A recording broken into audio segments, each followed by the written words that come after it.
إن الحمد لله نحمده ونستعينه ونستغفره ونعوذ بالله من شرور أنفسنا ومن سيئات أعمالنا.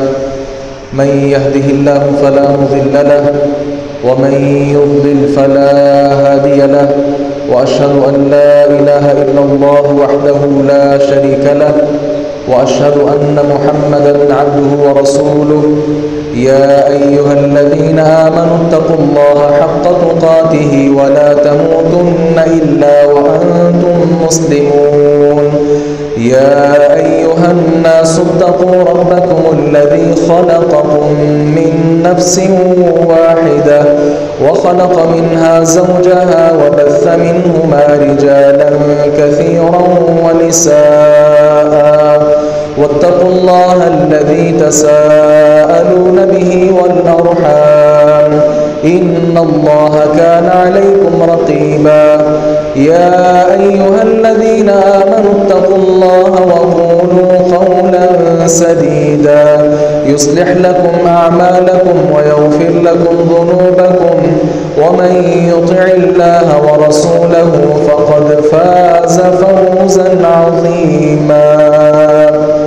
أما بعد، فإن أصدق الحديث كتاب الله، وأحسن الهدي هدي محمد صلى الله عليه وسلم، وشر الأمور محدثاتها، وكل محدثة بدعة، وكل بدعة ضلالة، وكل ضلالة في النار.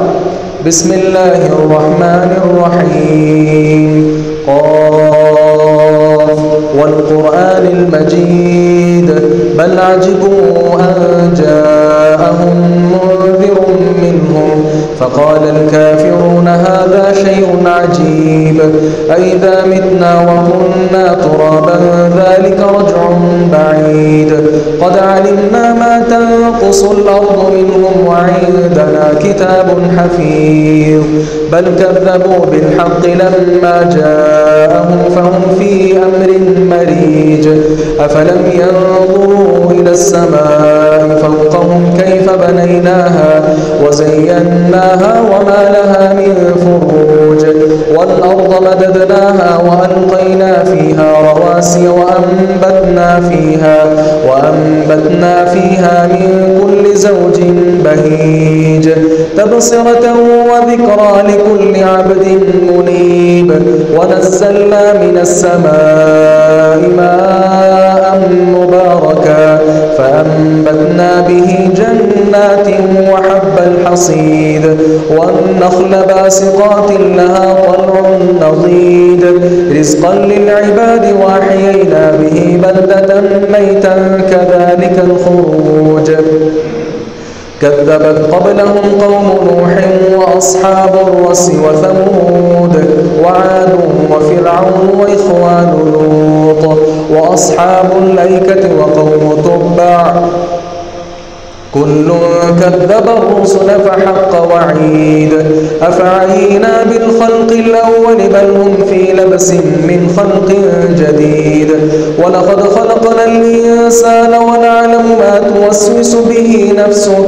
ونحن أقرب إليه من حبل الوريد إذ يتلقى المتلقيان عن اليمين وعن الشمال قعيد ما يلفظ من قول إلا لديه رقيب عتيد وجاءت سكرة الموت بالحق ذلك ما كنت منه تحيد ونفخ في الصور ذلك يوم الوعيد وجاءت كل نفس معها سائق وشهيد لقد كنت في غفلة من هذا فكشفنا عنك غطاءك فبصرك اليوم حديد وقال قرينه هذا ما لدي عتيد ألقيا في جهنم كل كفار عنيد مناع للخير معتد مريب الذي جعل مع الله إلها آخر فألقياه في العذاب الشديد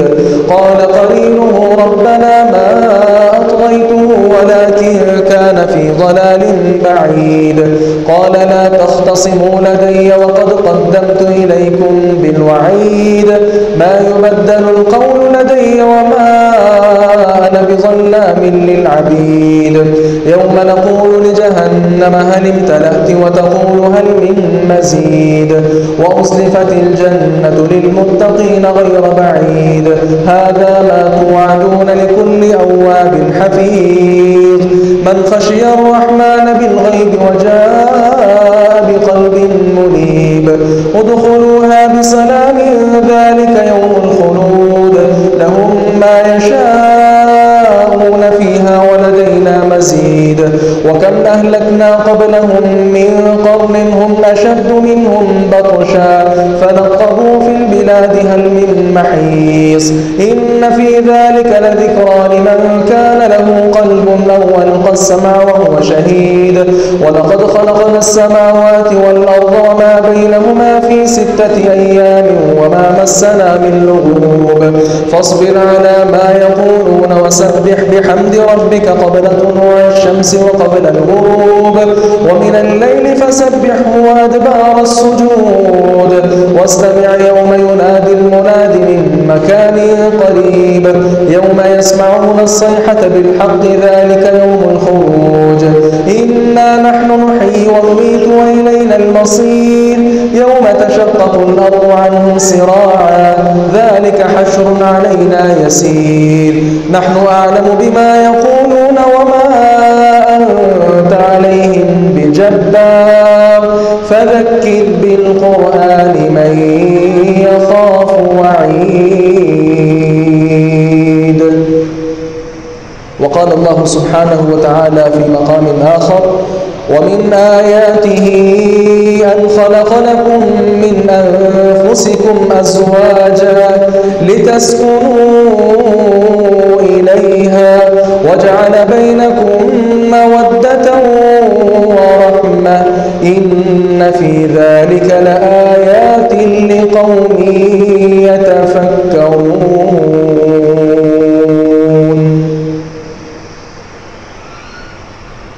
بڑے ہی قابل قدر عزیز نوجوان بھائیوں، زندہ دل سفید ریش بزرگوں، حیا کی چادر میں ملبوسات معززات ماؤں اور بہنوں، اللہ رب العزت کے انسان پر بے شمار احسانات ہیں، بلکہ اللہ نے تو فرمایا وَإِن تَعُدُّوا نِعْمَةَ اللَّهِ لَا تُحْصُوهَا، اگر تم سب مل کر اللہ تعالیٰ کی نعمتیں، اس کے احسانات شمار کرنا شروع کر دو تو کبھی بھی شمار نہیں کر سکتے۔ ان عظیم انعامات سے ایک بہت بڑی نعمت یہ ہے کہ اللہ تبارک و تعالیٰ نے ہمیں پیدا کیا اور انسان کی افزائش نسل کے لیے مرد کے لیے بیوی کا، عورت کے لیے خاوند کا اہتمام کیا اور ان دونوں کے رشتوں کو ایک دوسرے کے لیے سکون اور اطمینان کا باعث بنایا، اور پھر ساتھ ہی ساتھ چونکہ میاں اور بیوی نے ایک ساتھ زندگی بسر کرنی ہوتی ہے، اگر اختلافات کے شرارے اٹھتے رہیں گھر کا سکون اور چین برباد ہو جاتا ہے اور نکاح کے جتنے مقاصد ہیں وہ سارے کے سارے ختم ہو جاتے ہیں۔ اس لیے اللہ نے یہ بھی کرم کیا، میاں اور بیوی کے درمیان جو محبت اور مودت کا رشتہ ہے یہ بھی اللہ رب العزت نے پیدا فرما دیا، اور پیغمبر علیہ الصلاۃ ارشاد فرماتے ہیں دنیا میں محبت کرنے والے تو بہت زیادہ ہیں، لیکن نکاح کرنے کے بعد مرد اور عورت کی جو محبت ہوتی ہے اس سے بڑھ کر اور کوئی محبت نہیں دیکھی گئی۔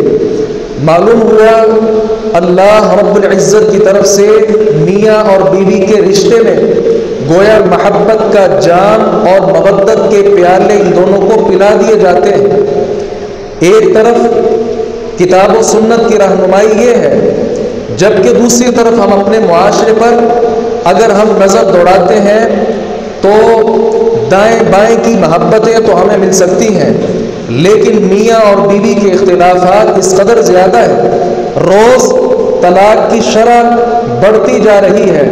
ننھے ننھے معصوم بچے اپنے باپ کے سائے سے طلاق کی نوبت میں آ کر محروم ہو جاتے ہیں۔ کتنے ہی بچے ایسے بھی ہیں جو طلاق اور خلع کی نوبت میں آ کر ماں کی ممتا اور شفقت سے زندگی بھر کے لیے محروم ہو جاتے ہیں۔ اصل وجہ کیا ہے؟ ہم نے نکاح کے مقاصد کو اور شریعت کی رہنمائی کو پس پشت ڈال دیا۔ جس شریعت نے اس محبت کے رشتے کو قائم کیا تھا اور اس رشتے کو محبوب بنایا تھا، اس شریعت کی رہنمائی کو ہم نے یکسر پس پشت ڈال دیا۔ ہم نے تو سمجھا ہی نہیں یہ رشتوں کا مقصد کیا تھا۔ جب ان مقاصد کو سمجھا نہیں گیا، نتیجہ پھر ہمارے سامنے ہے کہ اختلافات کے شرارے اٹھتے ہیں، ایک گھر برباد ہوتا ہے، خاندان کے خاندان برباد ہو جاتے ہیں، اور یہ نزاع کی کیفیت، یہ لڑائی اور جھگڑے کی کیفیت انسان کو بہت دور تک پہنچا دیتی ہے۔ آج کی نشست میں اس بات کا ذکر کرنے والا ہوں، اگر آپ بحیثیت بیوی اس مسجد میں تشریف فرما ہیں، آپ کے کچھ حقوق ہیں وہ آپ کو سماعت فرمانے ہیں اور ان پر عمل پیرا ہونا ہے۔ اگر آپ ایک خامند کے رشتے سے تعلق رکھتے ہیں، آپ کو اس کے حقوق یاد رکھنے ہیں اور پھر ان کے مطابق زندگی بسر کرنی ہے۔ میاں اور بیوی دین اسلام میں جو حقوق بیان کیے گئے ہیں، اگر ان پر کما حق ہو عمل کرنا شروع کر دیں تو انشاءاللہ وہی رشتہ جو اللہ رب العزت نے کہا تھا یہ تو محبت کا رشتہ ہوتا ہے، یہ محبت کے رشتے انشاءاللہ ہمیں نظر آئیں گے۔ ایک بات یہ بھی سمجھیے، شیطان وہ بھی اپنے کام پر مامور ہے، وہ اپنی طرف سے ہی، اپنی ذات کی طرف سے ہی مامور ہے۔ وہ انسان کو لڑانا چاہتا ہے، انسان میں، انسانیت میں اور ان کے تعلقات میں پھوٹ ڈالنا چاہتا ہے۔ ہمیں یہ بھی سمجھنا ہے شیطان جہاں باپ اور بیٹے کی لڑائی کرا دیتا ہے، بھائی بھائی کی جدائی کروا دیتا ہے، خاندانوں میں لڑائیاں ڈال دیتا ہے، وہاں اس کا سب سے بڑا ہتھیار کیا ہوتا ہے؟ میاں اور بیوی کے رشتے کے درمیان جدائی ڈال لی جائے۔ اور شیطان اپنے ورکر کو کام دیتا ہے اور سب سے زیادہ خوش اس وقت ہوتا ہے جب کوئی شیطان آ کر اس کو یہ خبر دے کہ میں نے میاں اور بیوی کے رشتے کو توڑ دیا۔ شیطان اس بات پر بہت خوش ہوتا ہے۔ اس لیے ہم نہیں چاہتے کہ شیطان خوش ہو۔ ہم اس دنیا میں شیطان کو نہیں بلکہ رحمان کو خوش کرنے کے لیے آئے۔ سب سے پہلی بات میاں اور بیوی کے حقوق کے متعلق یہ ہے، اگر آپ ایک زوجہ کی حیثیت رکھتی ہیں، آپ کا سب سے پہلا فرض کیا ہے؟ اپنے شوہر کو اپنے سے برتری دیجئے۔ یہ جو معاشرے کے اندر جملے رائج ہیں، خواتین کہتی ہیں ہم نے مردوں کے ساتھ شانہ بشانہ کھڑے ہونا ہے، مجھے وہی حقوق ملنے چاہیے جو مردوں کے حقوق ہیں۔ یاد رکھنا میری معزز بہن، یہ اسلام کا نظریہ نہیں بلکہ یہ مغربی تہذیب ہے جو رفتہ رفتہ ہمارے کلچر کا حصہ بنتی جا رہی ہے۔ اسلام نے مرد اور عورت کو ایک طرح کے حقوق نہیں دیے، بلکہ اللہ رب العزت نے مرد کو حیثیت زیادہ دی ہے۔ یہ کیوں دی ہے اللہ کو معلوم، اللہ نے دی ہے۔ اگر کوئی انسان کہے اللہ نے مجھے عورت کیوں نہیں بنایا، اللہ نے مجھے مرد کیوں نہیں بنایا، بالکل اسی طرح کا یہ سوال ہے کہ میں ایک خاتون ذات ہوں، اللہ نے مرد کے مقابلے میں مجھے کم حیثیت کیوں دی ہے؟ تو یہ جا کر کل قیامت کے دن اللہ سے سوال کیجئے گا۔ لیکن یہاں رہتے ہوئے، اللہ کی زمین پر رہتے ہوئے، اللہ کے بیان کردہ اصول و قواعد کو آپ کو تسلیم کرنا ہوگا۔ مرد کی جو فوقیت ہے اس کو تسلیم کرنا ہوگا۔ جب تک کوئی خاتون اپنے خاوند کو، اپنے میاں اور شوہر کو اپنے سے زیادہ برتری نہیں دیتی، تب تک وہ اس کے مکمل حقوق ادا نہیں کر سکتی۔ اللہ رب العزت نے قرآن پاک میں بعض مقامات پر اس بات کا تذکرہ بھی کیا ہے، الرجال قوامون علی النساء بما فضل اللہ بعضهم علی بعض وَبِمَا أَنفَقُوا مِنْ أَمْوَالِهِمْ. مرد اللہ رب العزت نے ان کو خواتین پہ قوام بنایا ہے، نگران بنایا ہے. یہ اس وجہ سے ہے اللہ تبارک و تعالیٰ نے تم میں سے کچھ کو کچھ پر برتری عطا کی ہے. وَلِلرِّجَالِ عَلَيْهِنَّ دَرَجَةٌ. اللہ رب العزت نے دوسرے مقام میں فرمایا ہم نے مردوں کو عورتوں پر ایک درجہ فضیلت دی ہے. جب مردوں کی فضیلت زیادہ ہے، برتری زیادہ ہے، زوجہ کو سمجھنا چاہیے کہ میرا خامن، اگرچہ میں نیکی میں بسا اوقات اپنے خامن سے آگے بھی نکل سکتی ہوں، لیکن گھر کی سربراہی کے معاملات میں اس کا مقام مجھ سے زیادہ ہے. اگر خاتون یہ سمجھنا شروع ہو جائے گی تو پھر آپ جانتے ہیں ہر چھوٹا اپنے بڑے کی قدر کرتا ہے، عزت کرتا ہے، اس کے ساتھ اچھے انداز سے پیش آتا ہے. جب یہ چیز رائج ہو جائے گی انشاءاللہ گھروں میں جو سکون ہے، اطمینان ہے، اس کی فضا قائم رہے گی. اسی طرح خاتون کو دوسری بات یہ سمجھنی چاہیے کہ میں نے اپنے خامن کی اطاعت اور فرما برداری کرنی ہے. ہاں، خامن کی اطاعت رسول مکرم صلی اللہ علیہ وسلم نے اس کا حکم دیا.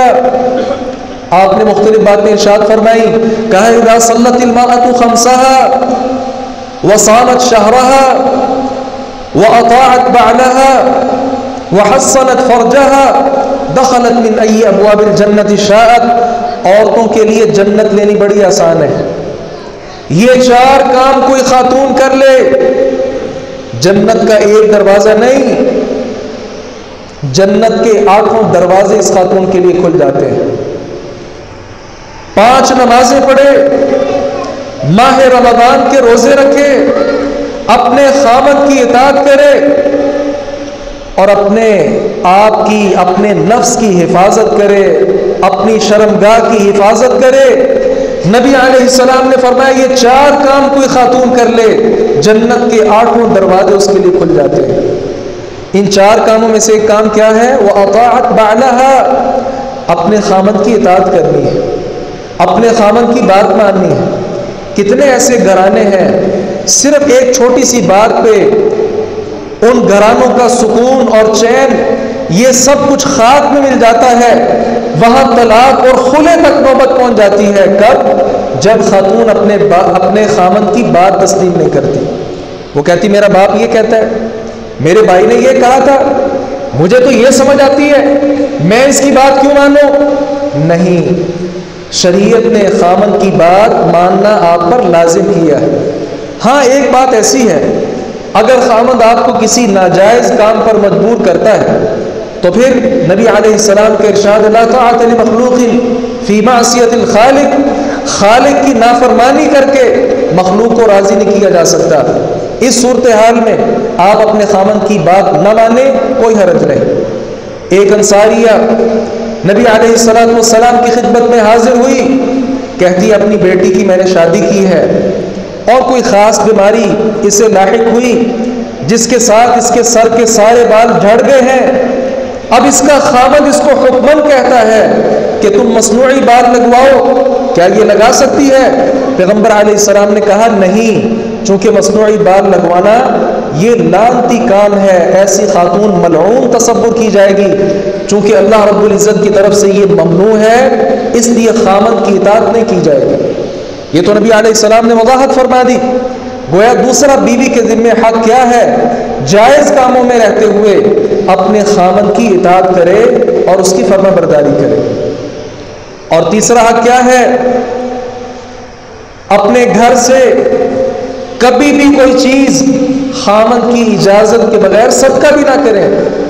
نبی علیہ السلام نے اس بات سے بھی منع کیا ہے.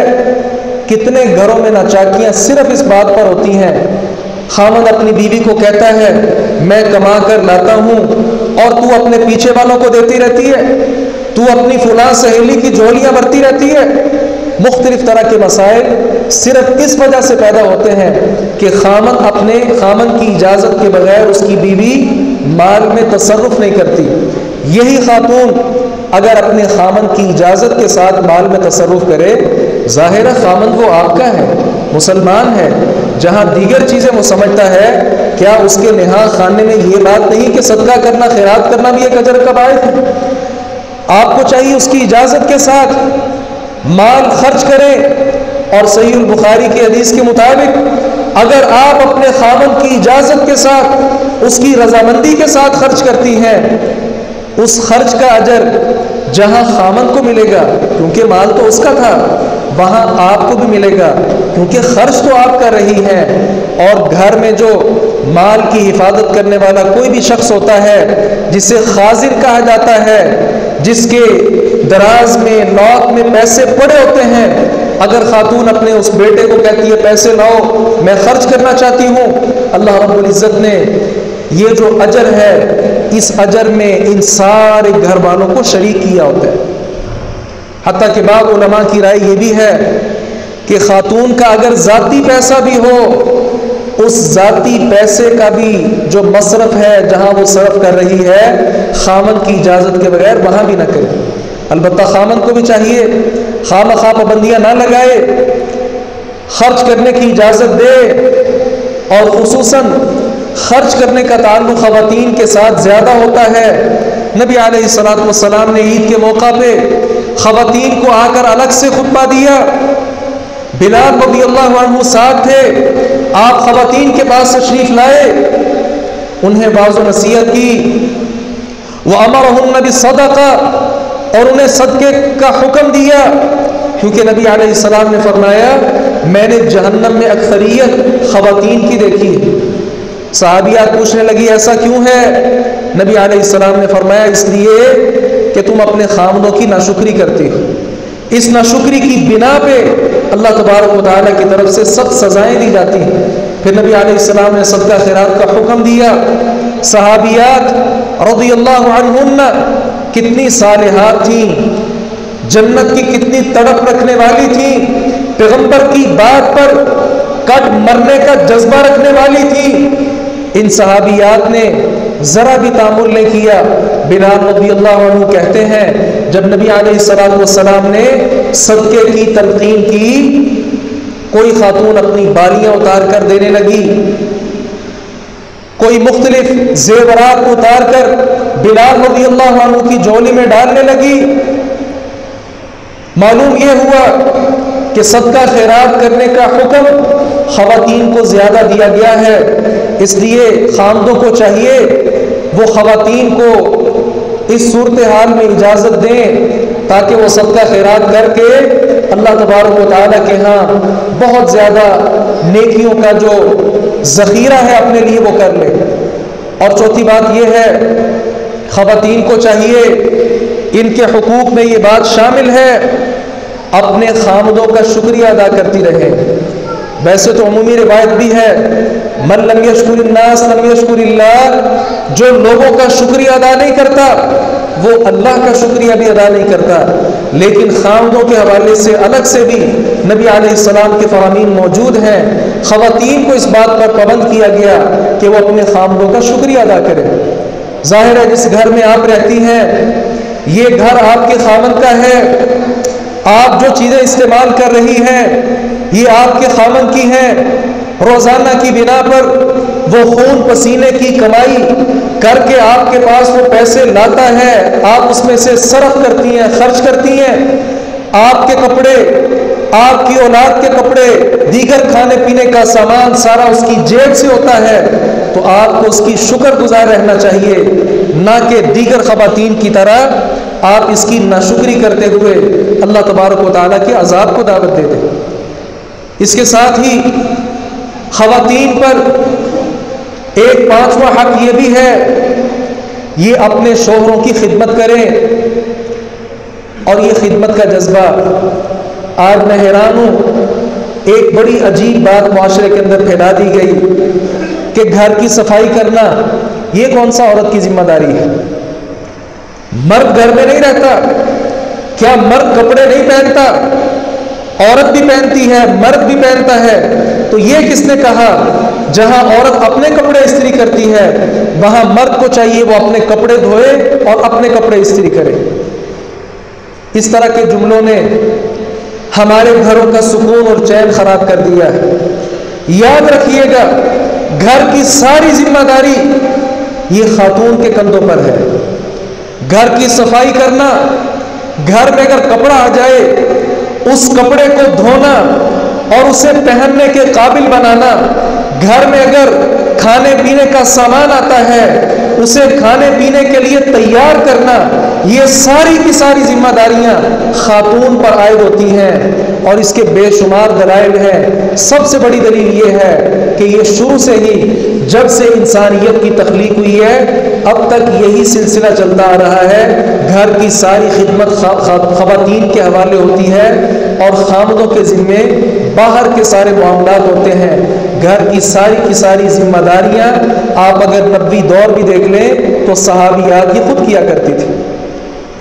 بڑی اچھی بات ہے، خواتین کو یہ بات مل گئی، نبی علیہ السلام گھر کے کام کاج کرتے تھے۔ اس کا کیا مطلب ہے؟ کہ آپ آٹا خود گوندتے تھے؟ کیا آپ سبزی خود بناتے تھے؟ کیا آپ ہنڈیاں خود تیار کرتے تھے؟ کیا اپنے اور اپنی بیوی کے کپڑے خود آپ دھوتے تھے؟ ایسا تو کہیں نہیں آیا۔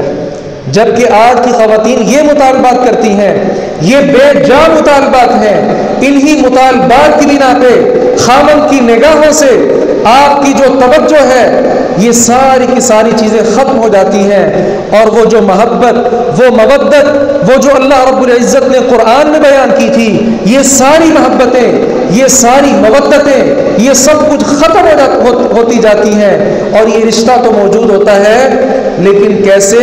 جیسے کھوکھلا تنا کھڑا ہوا ہو جس کے اوپر کوئی پھل نہیں لگتا۔ اسماء بنت ابی بکر رضی اللہ عنہا یہ چھوٹا نام نہیں ہے، ابو بکر صدیق رضی اللہ عنہ کی لخت جگر ہے، امی جان فاطمہ کی بہن اسماء بنت ابی بکر، ان کا نکاح جناب زبیر رضی اللہ عنہ کے ساتھ ہوا۔ بیان فرماتی ہیں زبیر کے پاس دو چیزیں تھیں، ایک ان کا اونٹ تھا اور ایک گھوڑا تھا، اس کے سوا تیسری ان کے پاس کوئی چیز نہیں تھی۔ جب شادی ہوئی اسماء بنت ابی بکر رضی اللہ عنہا اپنے خاوند کے ساتھ ہنسی خوشی رہنے لگی، اور فرماتی ہیں گھر کے سارے کام میں خود کیا کرتی تھی، مجھے روٹی بنانی نہیں آتی تھی لیکن میں خود تیار کرتی تھی، کبھی میری سہیلیاں آ جاتی اور میرے گھر کا کھانا وہ تیار کر جاتی، اور اس کے ساتھ ساتھ بات صرف گھر تک محدود نہیں تھی بلکہ کہتی ہیں اپنے خامن کا جو گھوڑا تھا اسے چرانے کے لیے لے کر جانا، یہ سارے کام میرے تھے۔ اور پھر نبی علیہ السلام نے زبیر رضی اللہ عنہ کو ایک باغ دیا، اس باغ کی حفاظت بھی کہتی میں خود کیا کرتی تھی، وہاں کی کھجوروں کی گٹھلیاں اپنے سر پر اٹھا کر لانا اور گھر تک آنا، گھر سے باغ تک کا فاصلہ تقریباً 2 میل کا انہوں نے بیان کیا، کہتی ہیں یہ سارا کام میں خود ہی کیا کرتی تھی۔ اس وقت تو خواتین نے کبھی یہ نہیں کہا تھا کہ میں گھر کے کام کیوں کروں، تم بھی تو گھر میں رہتے ہو، یہ گھر تیرا بھی تو ہے، اگر میں کپڑے پہنتی ہوں تم بھی تو پہنتے ہو۔ نہیں، اس طرح کی کوئی بات خواتین کی زبان پر نہیں آتی تھی۔ نبی علیہ الصلوۃ والسلام کی لخت جگر دیکھ لے، فاطمہ الزہرا رضی اللہ عنہا، ان سے زیادہ بھی بڑا کسی کا مقام تھا، جو نبی کی لخت جگر، جس کو نبی نے اپنا جگر گوشہ کہا، علی المرتضی رضی اللہ عنہ کے ساتھ بڑے اچھے انداز کے ساتھ اپنی بیٹی کو رخصت کیا۔ لیکن کیا نبی علیہ السلام نے یہ شرط رکھی تھی کہ یہ تیرے گھر جا کر خدمت نہیں کرے گی؟ مرد چونکہ زیادہ طاقتور ہوتا ہے لہذا گھر کے کام بھی وہ کرے گا، ایسا تو کبھی نہیں کہا تھا۔ بلکہ روایات آپ کو بھی معلوم ہے، جب نبی علیہ السلام کے پاس غلام آئے تھے، آپ کی بیٹی فاطمہ بھی غلام لینے کے لیے آئی، کیا کہا تھا اس وقت؟ انہوں نے کہا تھا گھر میں چکی چلاتے چلاتے میرے ہاتھ ان پر چھالے پڑ گئے ہیں، اور باہر سے وہ مشک میں پانی ڈال کر اسے اپنے کندھوں پر اٹھا کر گھر لاتے ہوئے کندھے بھی زخمی ہو چکے ہیں، مجھے جس طرح دیگر لوگوں کو غلاموں کی ضرورت ہے مجھے بھی ضرورت ہے۔ نبی علیہ السلام نے اپنی بیٹی کی ساری صورت جان کر کیا علی کو ڈانٹا تھا کہ میری بیٹی سے اتنے کام لیتے ہو؟ نہیں، یہاں سے یہ باتیں کتنی واضح ہیں، گھر کے سارے کام کاج اس کی ذمہ دار اللہ رب العزت نے خاتون کو ٹھہرایا ہے۔ آپ نبی کی بیویوں کے حالات دیکھ لیں۔ نبی علیہ السلام کے پاس جب وہ مہمان آیا، مجھے کھانا کھلایا جائے، اگر گھر کے کام کاج جس طرح یہ خواتین سمجھتی ہیں نبی علیہ السلام خود ہی کیا کرتے تھے، تو آپ کو پتہ ہونا چاہیے تھا میرے گھر میں کھانا موجود ہے کہ نہیں۔ لیکن آپ نے پیغام بھجوایا ایک خاتون کے گھر، جواب آیا کھانے کے لیے کچھ نہیں ہے۔ ہماری دوسری والدہ کے گھر پیغام گیا، وہاں سے بھی پیغام واپس یہی آیا گھر میں کچھ نہیں ہے۔ حتیٰ کہ ساری امہات کے گھروں میں، نبی کی ازواج مطہرات کے گھروں میں ایک ہی جواب آیا، گھر میں کھانے کے لیے کچھ نہیں۔ اگر نبی گھر کا سارا کام خود کیا کرتے تھے، آپ نے یہ پیغام کیوں بھجوایا؟ آپ کو تو سارا معلوم ہونا چاہیے تھا۔ ہاں، نبی علیہ السلام کا زیادہ سے زیادہ اتنا آتا ہے، اگر آپ کا جوتا ٹوٹ جاتا آپ اس کو سلائی لگا لیتے، اپنا کوئی ذاتی کام وہ آپ کر لیا کرتے تھے۔ اس کا یہ مطلب نہیں کہ آدمی گھر کے جتنے مشترکہ کام ہیں وہ سارے کی ساری ذمہ داری اس کے کندھوں پر ہے، ایسا نہیں۔ ہاں، کبھی کبھار خامد اپنی مرضی کے ساتھ اپنی بیوی کے ساتھ شریک ہو جائے اور گھر کے بعد معاملات اگر زیادہ ہوں ان کے نمٹانے میں اس کا ہاتھ نمٹائے، ہاتھ بٹائے، اس میں انشاءاللہ کوئی حرج نہیں، بلکہ یہ نیکی ہے۔ لیکن یہ اصل ذمہ داری اللہ رب العزت نے خاتون کے کندھوں پر عائد کی ہے۔ ایک بڑی عجیب بات یہاں ہمارے معاشرے میں جو رائج وہ یہ بھی ہے، جب خاتون کی شادی ہوتی ہے اس کے ماں باپ بھی یہی کہتے ہیں اپنے داماد کو، بیٹے کو، کہ اس خاتون پر صرف آپ کی اطاعت فرض ہے، تمہاری فیملی بہت بڑی ہے، اس کو مجبور نہ کرنا گھر کے کام کاجوں پر۔ یہ گھر سمجھیں آج ہی ٹوٹ گیا جب اس کے والدین نے یہ بات کہہ دی۔ ہمارے ہاں جوائنٹ فیملی سسٹم ہے، اگر انسان شادی کرتا ہے اپنی بیوی کو لاتا ہے، اس گھر میں لا محالہ اس کے بوڑھے ماں باپ بھی موجود ہوتے ہیں اور اس کے چھوٹے بہن بھائی بھی رہ رہے ہوتے ہیں، لیکن خاتون کا مطالبہ کیا ہے؟ مجھ پر صرف آپ کی اطاعت فرض ہے، میں نے گھر کے اور کسی فرد کا کوئی کام نہیں کرنا۔ کتنی عجیب بات ہے، کتنی بچگانہ بات ہے۔ وہ ساس سسر، آپ نے صرف اس کو ساس سسر ہی سمجھ لیا۔ اگر یہ مرد اپنی بیوی کو طلاق بھی دے دے یا کسی صورت میں میاں بیوی کی جدائی بھی ہو جائے، وہ جو بیٹی اس گھر میں بیٹی بن کر آئی تھی، بہو بن کر آئی تھی، اس کا اپنے سسر سے پردہ نہیں ہے۔ کیوں؟ جس طرح اس کا حقیقی باپ ہے، اللہ تبارک و تعالیٰ نے وہی مقام سسر کو عطا کیا ہے۔ کتنی عجیب بات ہے اگر خاتون کہتی ہے میں نے نہیں اپنے ساس سسر کی خدمت کرنی، کتنی عجیب بات ہے۔ وہ آپ کے خامد، اس کے ماں باپ ہیں، وہ سمجھے آپ کے بھی ماں باپ ہیں، ماں باپ کی خدمت نہ کرنے کا عزم کر کے آپ کون سی عزت چاہتی ہیں؟ بے شمار ایسے واقعات ایسے ہیں جس کے ساتھ گھر کا سارا سکون برباد ہو گیا۔ میرے پاس ایک بار یہ مسئلہ آیا، میں نے آدمی کو کہا اگر آپ کی بیوی یہ کہتی ہے کہ مجھ پر صرف آپ کی اطاعت ضروری ہے، آپ ایک بار اپنی بیوی کو کہہ دو میرے گھر میں جہاں جتنے افراد رہتے ہیں، ماں باپ، چھوٹے بہن بھائی، ان سب کی خدمت کرنے کا میں آپ کو حکم دیتا ہوں۔ جب میں نے آپ کو حکم دے دیا تو اب میری اطاعت سمجھ کر یہ سارے کام کرو، پھر تو کرنا لازم ہو جائیں گے۔ بہرحال ہمارے جوائنٹ فیملی سسٹم کو تباہ برباد کرنے کے لیے یہ ایک جملہ کافی ہے خاتون کا کہ میں نے صرف اپنے خاوند کی اطاعت کرنی اور کسی کی فرما برداری نہیں کرنی اور کسی کی خدمت نہیں کرنی۔ ظاہر ہے ایسے ماں باپ اپنی ایسی بہو کو گھر میں برداشت کر سکتے ہیں؟ نہیں کر سکتے۔ یہ خاتون کی ذمہ داریاں ہیں، وہ اس کے حقوق کے ساتھ ساتھ ایک حق یہ بھی ہے اپنے گھر میں کبھی بھی اس فرد کو نہ داخل ہونے دیں جس کی اجازت آپ کا خاوند نہیں دیتا۔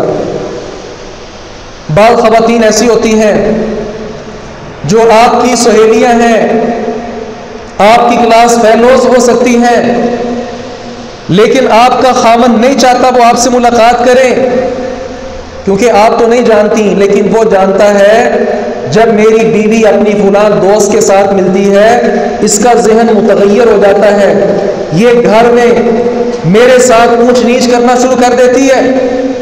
اگر خامد حکمن کہے کہ یہ خاتون آئندہ سے گھر نہیں آ سکتی، خاتون پر لازم ہے اس خاتون کو اپنے گھر میں داخل نہ کرے۔ کتنی خواتین ایسی ہیں جو اپنی بہنوں کو، اپنی سہیلیوں کو ملتے ہوئے کیا کہتی ہیں؟ بڑا عجیب سا کپڑا پہنا تو نے، بڑا عجیب بھائی ہے ہمارا، سادہ سا کپڑا آپ کو پہنا دیا، بڑا عجیب آدمی ہے یہ، تو گھر میں کوئی چیز ہی نہیں لے کر آتا۔ یہ ناشکری کے کلمات ایک خاتون دوسری خاتون سے سیکھتی ہے۔ تو اگر کوئی مرد اس طرح پابندی لگا دے، خاتون پر لازم ہے اس پابندی کا اختیار کرے اور اپنے خامن کی اجازت کے ساتھ کسی کو بھی اپنے گھر میں نہ آنے دے۔ اور اس کے ساتھ آخری حق جو خاتون پر عائد ہوتا ہے وہ کیا ہے؟ اپنے خامن کی عدم موجودگی میں اس کے گھر کی چادر اور چار دیواری کی حفاظت کرے۔ نبی علیہ السلام نے ارشاد فرمایا بہترین بیوی کون سی ہوتی ہے؟ المرأة الصالحہ، جو صالحہ خاتون ہو، اذا نظر الیہا سرتہ، جب آپ اس کی طرف دیکھتے ہیں وہ آپ کو خوش کر دیتی ہے۔ اس حدیث میں آپ نے کیا فرمایا؟ وَإِذَا غَابَ عَنْهَا حَفِظَتْهُ، جب اس کا خامن اس کے پاس موجود نہ ہو وہ اس کی حفاظت کرتی۔ یہ حفاظت امام قرطبی رحمہ اللہ اور بعض دیگر علماء مفسرین اور شارحین نے لکھا ہے اس حفاظت میں دو چیزیں شامل ہیں۔ ایک حفاظت آدمی کے گھر کی حفاظت ہے، اس کے گھر میں ساز و سامان ہے اور بے شمار چیزیں ہیں، گھر میں اس کی اولاد ہے، ان سب کی حفاظت کرتی ہے۔ اور دوسرے نمبر پہ اپنی عزت اور آبرو کی حفاظت کرتی ہے، کیونکہ بیوی کی عزت آبرو در حقیقت اس کے خامن کی عزت اور آبرو ہے۔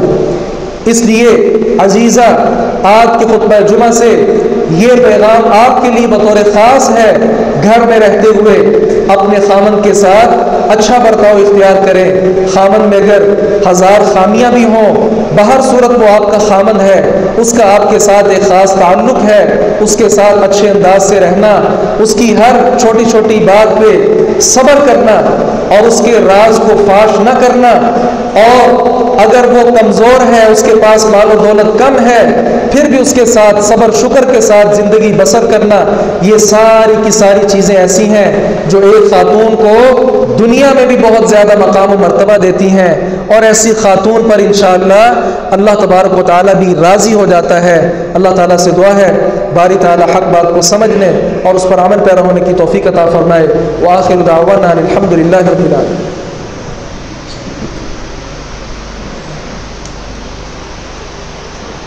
إن الحمد لله نحمده ونستعينه ونستغفره ونعوذ بالله من شرور أنفسنا ومن سيئات أعمالنا، من يهده الله فلا مضل له ومن يضلل فلا هادي له، وأشهد أن لا إله إلا الله وحده لا شريك له، وأشهد أن محمدا عبده ورسوله، أما بعد فإن أصدق الحديث كتاب الله، وأحسن الهدي هدي محمد صلى الله عليه وسلم، وشر الأمور محدثاتها، وكل محدثة بدعة، وكل بدعة ضلالة، وكل ضلالة في النار۔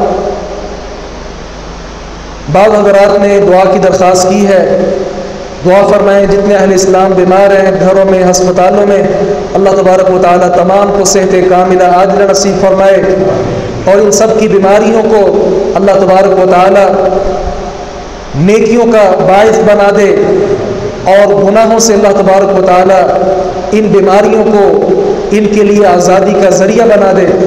جو اہل اسلام مقروض ہیں اللہ تبارک و تعالیٰ ان پر اپنا خاص فضل فرمائے، جن مسلمانوں کی جھولیاں خالی ہیں اللہ تبارک و تعالیٰ پاکیزہ رزق سے ان کی جھولیوں کو مالا مال فرمائے۔ جو اہل اسلام بے اولاد ہیں اللہ تبارک و تعالیٰ تمام بے اولادوں کو نیک صالح اولاد نصیب فرمائے۔ جن کی اولاد ہے اللہ تبارک و تعالیٰ ان کی اولاد کو ان کی آنکھوں کی ٹھنڈک بنائے۔ اللہ تبارک و تعالیٰ ہم سب کا حامی و ناصر ہو۔ اللہ رب العزت ہمارے ملک پاکستان کی حفاظت فرمائے۔ کل رحیم یار خان میں 15-16 پولیس اہلکار کو شہید کر دیا گیا بعض ڈاکوؤں کی طرف سے۔ یہ بڑی ہمارے لیے افسوس کی خبر ہے کہ ہمارے ملک کے وہ لوگ جو ملک کی حفاظت کرنے والے ہیں، اگر ان کے خلاف ہی انگلیاں اٹھنی شروع ہو جائیں، اگر ان کے خلاف ہی دشمنوں کی تلواریں بے نیام ہو جائیں اور ان کی گولیاں انہی کے سینوں پر برسنا شروع ہو جائیں، تو پھر نہ ہمارا ملک محفوظ رہے گا اور نہ ہمارا دین اسلام محفوظ رہے گا۔ اس لیے اس غم میں ہم برابر کے شریک ہیں اور اللہ رب العزت سے دعا گو ہیں اللہ تبارک و تعالی ان جوانوں کی شہادت قبول فرمائے، اور جو چور اور ڈاکو تھے اللہ تبارک و تعالی انہیں نشان عبرت بنائے، ملک پاکستان کی حفاظت فرمائے، پاکستان کی حفاظتی اداروں کے اللہ تبارک و تعالی حفاظت فرمائے، ہمیں اللہ رب العزت زندہ رکھے اسلام پر، موت دے شہادت کی۔ ربنا ظلمنا انفسنا وان لم تغفر لنا وترحمنا لنكونن من الخاسرين ربنا آتنا في الدنيا حسنة وفي الآخرة حسنة وقنا عذاب النار سبحان ربك رب العزة عما يصفون وسلام على المرسلين والحمد لله رب العالمين۔